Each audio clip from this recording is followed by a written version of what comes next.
what remains of a town when its people leave, its mines collapse, and its rails rust away? In Utah, the answer is scattered across the desert, tucked behind red cliffs, and hidden in roads that no longer lead anywhere. The state is home to more than 100 ghost towns, but 15 of them tell stories deeper than just ruins.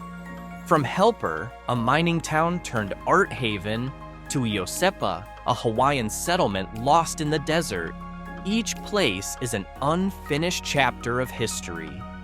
These aren't tales of nostalgia, but raw reports of ambition, resilience, and how time quietly erases everything.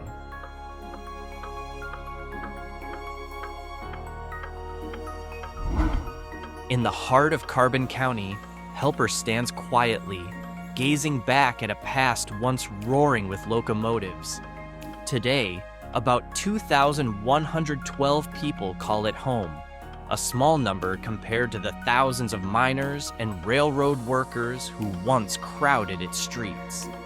The name Helper comes from the Helper locomotives that pushed heavy trains up the steep Soldier Summit, a name born of strength and persistence. In the early 1900s, Helper was known as the town of 57 varieties, thanks to its incredible immigrant diversity from Italians and Greeks to Japanese workers, all living side by side under coal dust skies. Today, the old tracks have been repurposed into art galleries and small cafes, adding a warm nostalgia to the town. Helper might no longer be noisy, but every corner still whispers of hard work, brotherhood, and the fire that once burned beneath the ground.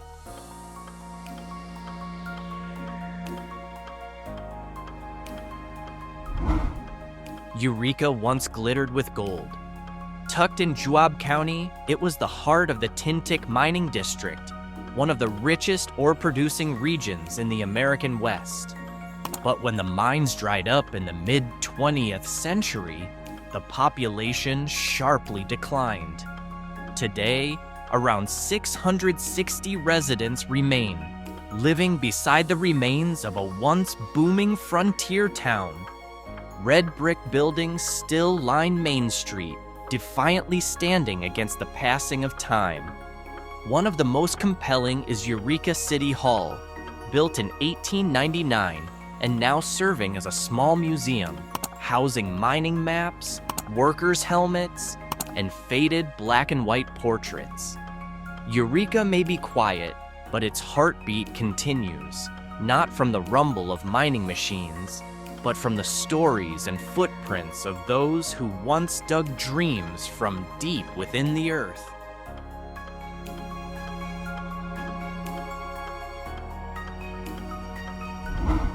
Located in Beaver County, Milford is a town that endures the harsh desert heat and the cold weight of history. Founded in the late 1800s as a key stop for the Union Pacific Railroad, Milford grew rapidly when valuable metals were discovered in the surrounding mountains. Today, about 1,400 residents remain, not many, but enough to keep the town alive. Milford once served as a major evacuation point during the 1980 eruption of Mount St. Helens, when volcanic ash swept across parts of Utah. It also became the site of the state's first geothermal energy project, making it quietly significant beyond its dusty streets.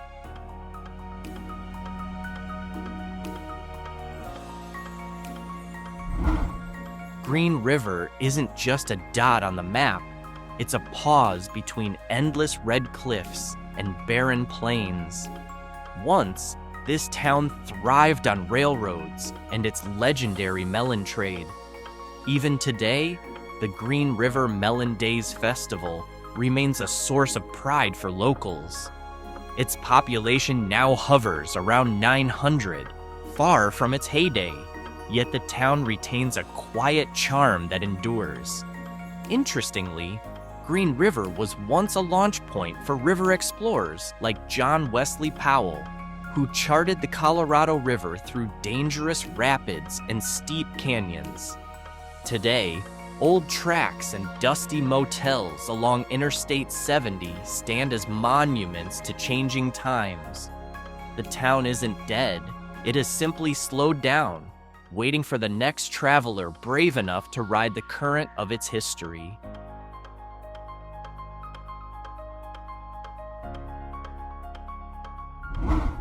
Nestled in Washington County, Reef is a mining town born from the impossible.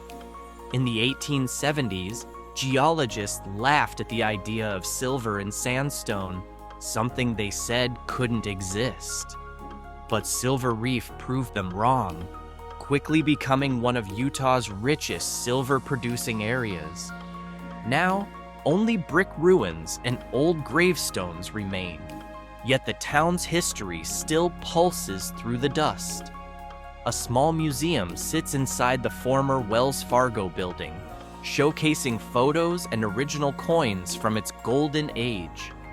Around it, the red desert stretches out, casting warm sunset light onto the crumbling stone walls.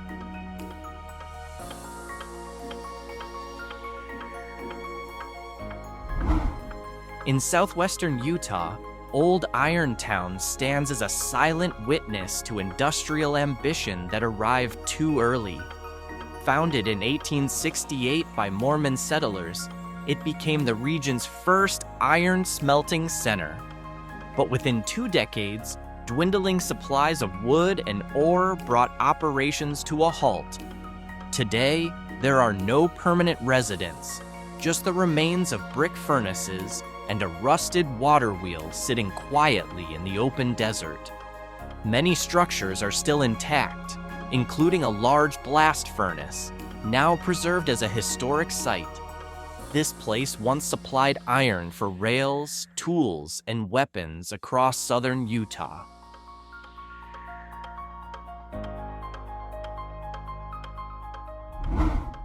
In Utah County, Dividend once echoed with the hum of gold and silver mining machines from the Tintic Standard Mining Company. Founded in the 1920s, the town was home to over 1,000 workers and their families. But when the ore began to run out and prices dropped in the late 1940s, people left one by one. Today, only concrete foundations, broken rail tracks, and the wind-beaten remains of a collapsed mining tower remain. Ironically, the name Dividend came from the early investors' hopes of massive payouts from the mine. Most of them ended up losing money. Now, hikers and photographers visit what's left, chasing the perfect frame of a past frozen among cliffs and desert brush, slowly swallowing everything in sight.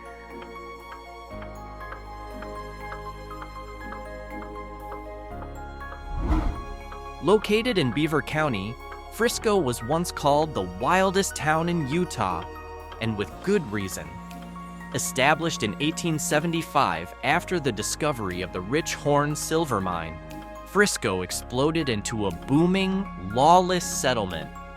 Over 6,000 people lived here at its peak, surrounded by 23 saloons, brothels, and a reputation for violence so intense that the sheriff reportedly never slept. Disaster struck in 1885, when the main mine collapsed, killing many workers and abruptly ending the town's prosperity. Today, not a single resident remains. What's left are scattered ruins, mining shafts, and a brick smokestack. Witnesses to a boom town that burned too hot, too fast.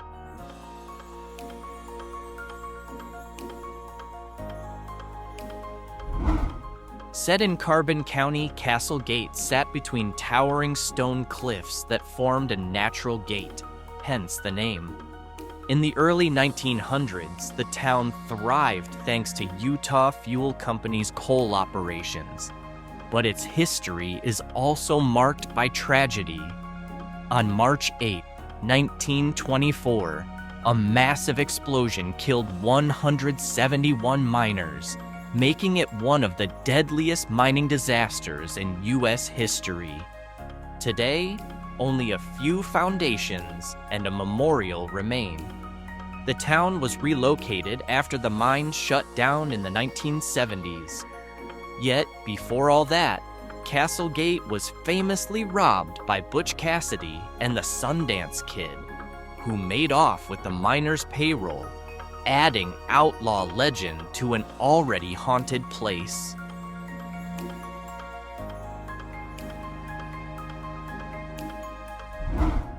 Madena in Beaver County is the kind of place history nearly forgot. This tiny town sprang up in the 1890s as a water and coal stop for the Union Pacific Railroad, an important link between Milford and Pioche, Nevada. But as train traffic slowed and nearby mines declined, Madena slowly lost its pulse. At its peak, it had just one bar and one general store. Yet that was enough to form the heart of social life for cowboys and miners passing through. Today, nothing remains but silence and the sound of wind brushing over rails that are all but swallowed by the desert.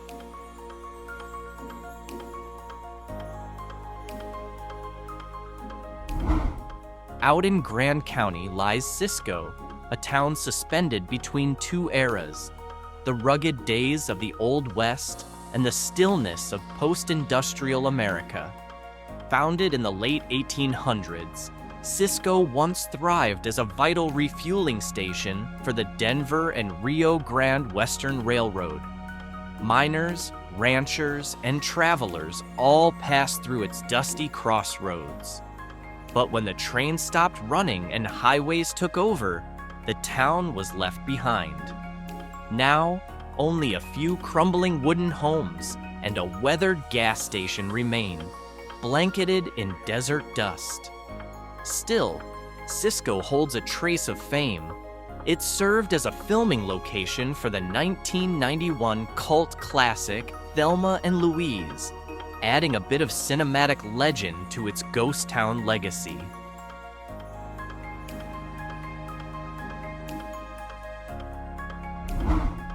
Tucked away in a narrow canyon in Grand County, Sego began as a coal mining town full of promise. Founded in the early 1900s, it once housed hundreds of miners, many of them immigrants from Eastern Europe, hoping to build a better life in the American West. But the coal ran out quickly, and by the 1950s, the last train had left.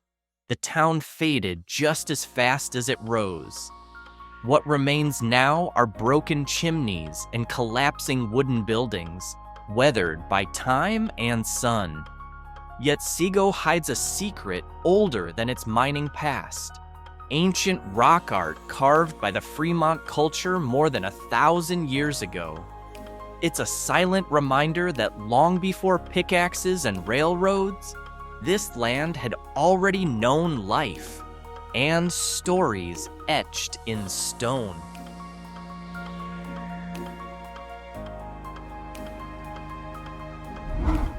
Lloyd, tucked away in northern Utah, is a town so faint in the pages of history that it barely exists, except for a ghostly outline on old maps.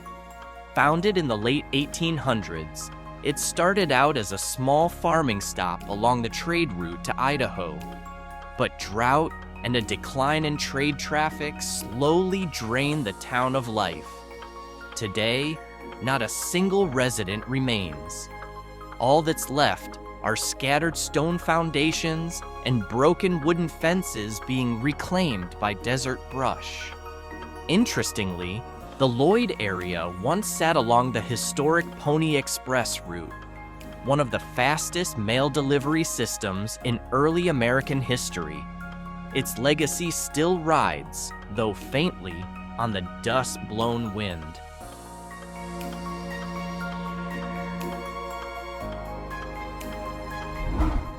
Of all Utah's ghost towns, Grafton may be the most photogenic.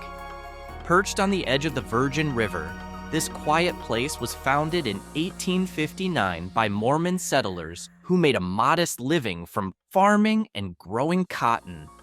But disaster struck in 1862 when a massive flood wiped out homes and fields. Most residents moved to higher ground, leaving Grafton behind. Today, only a few restored wooden buildings and a hauntingly still cemetery remain. No one calls it home anymore. Grafton is perhaps best known as a filming location for the classic Western Butch Cassidy and the Sundance Kid, 1969, starring Paul Newman and Robert Redford. The small church and red brick house seen in the film still stand, frozen in time.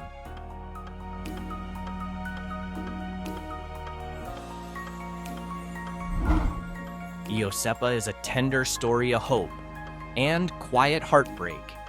Founded in 1889 by a community of Hawaiian immigrants who came to Utah through the Mormon Church, it once symbolized a fresh start in a strange new land.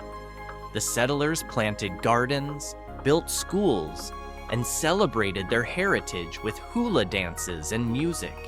But illness and deep isolation took their toll.